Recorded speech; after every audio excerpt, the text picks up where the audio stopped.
Hello, my dear knights and warriors. I return to the Norman Saga, and today I'm going to focus on fortifications. Norman Saga is fought mostly in the open ground, but there are situations when you have to attack the fortified positions, and today I will talk a bit about them. I will show you how they work, how to get through, and how to move inside them. There is whole another level of rules about siege, how to destroy fortifications, how to use any kind of special equipment that allows you to break through the enemy positions and to get inside the walls or to destroy them, but this is something I will cover in the next video because I don't want to put so much in the one video. So today let's talk how all this fortification affects our actions and movement. So let's start with stockade. Stockade is a line of trunks of fir tree harvested from the nearby forests. You can see here we have a small tower which is surrounded by the stockade. And stockade by itself is impossible. You cannot simply make your way through the hex that is blocked by stockade. There are three situations when you can make it. First, when you are moving through the gate. Next, where stockade is destroyed, or third, if you are using the ladder. Well, if stockade is destroyed due to some machines that allow them to destroy stockade, you can move freely, and it costs you one additional movement point to move through the stockade down. It forms a disadvantage when you are fighting through such position, but all in all it is quite easy to move. Well, when you are using a ladder, the situation is pretty complicated. First, you need to move your ladder close to the stockade. I will cover this in the part that is focused on siege. And next, when you are up the stockade, you have to jump down. And there are two options. First one, if there is a platform below, just like here, or if there is no platform, for example like here. All in all, you have to make a roll. If you roll 1 to 5 on d6, remember, not d10, you jumped successfully on platform. Or if there is there is 6, your character lands on platform but it is wounded.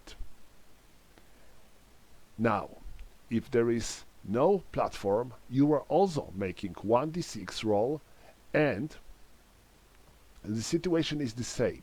1 to 5, you jumped successfully. 6, your character is wounded. In both of these cases, you have to add +1 to your die roll if your character is in armor. Of course, this is fine only for the foot warriors. It is impossible to move up the ladder on horse. I guess this is pretty easy. And next we have a gate.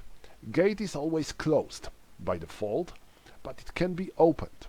It can be opened only if there is your character behind the gate and he spends the entire turn on opening the gate. He cannot move, he cannot do anything else, he's simply opening the gate.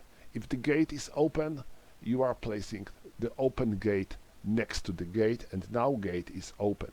You need to spend 2 movement points for foot units to move through the opened gate. You cannot move with mounted units through the opened gate. So this is quite important, because I think that most of you will think, well, it is open, I can ride inside. No, you cannot. To move through the gate with your mounted units, you have to destroy the gate, and this requires some additional equipment that we will cover in the siege part of the rules. Next thing we need to cover are arrow slits. you can see these small narrow openings in this tower, and these are arrow slits. These are very small narrow openings in the wall that are perfectly suitable to fire through them, but they are not very suitable when you want to move through them or to fight them.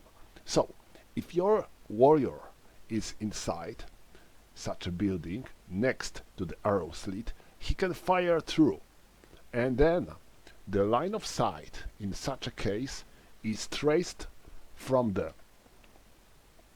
line between these hexes. So both of these two hexes are the beginnings of your line of sight. So if your warrior is here, you can fire like that or like that, and all these hexes are in your line of sight. If the opening is here, then this hex is your first hex of the line of sight, and your line of sight goes like that. So you can see they are fitting very well to be used for missile warriors, but now you cannot fight through them. If your warrior is here and the other warrior is there, you cannot attack him through the arrow slit.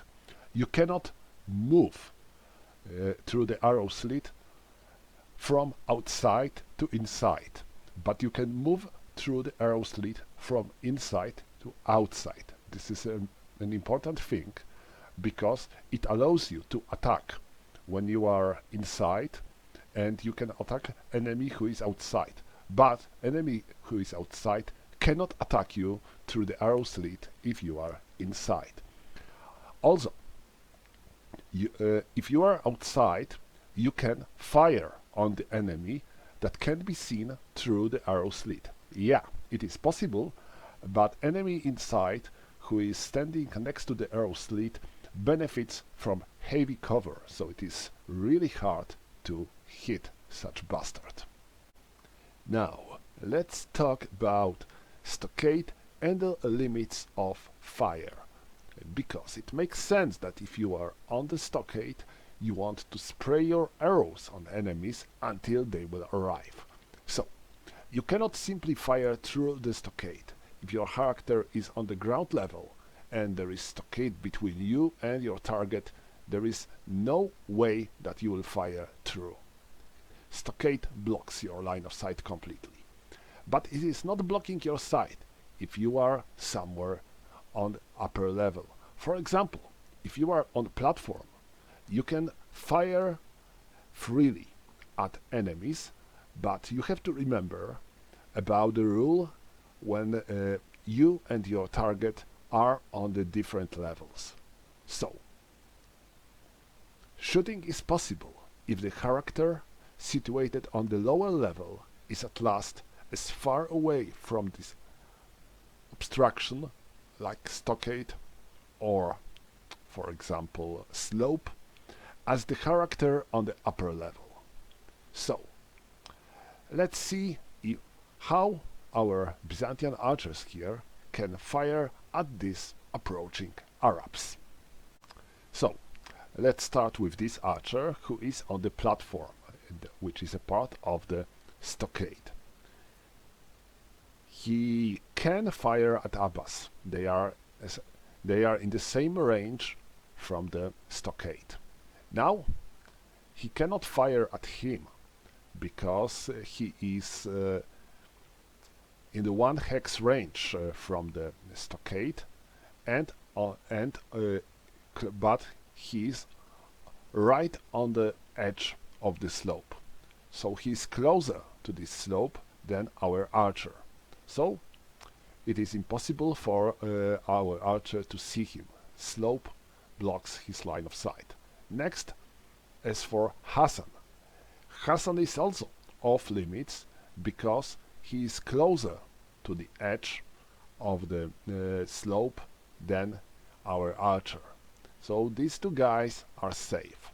But when it comes to them, our archer can fire at them with ease because they are as far from the hexes that are blocking line of sight than our archer who is on the level below than them. So he can simply fire at them with ease. Now him. He is on this platform. So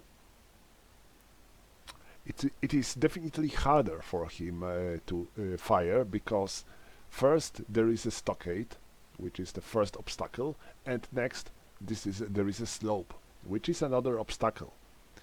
This means that he cannot fire on the range 1, 2, 3.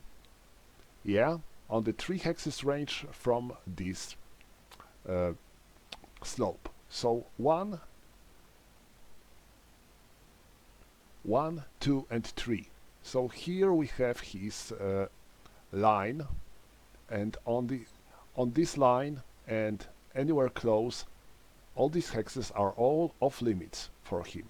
But these two guys can still be hit by him if he wants to fire at them. And finally, this dude, he is inside the tower and he can fire through this arrow slit. So we have to trace his line of sight through this arrow slit from this hex. I believe that only this man is in his line of sight. Let me check.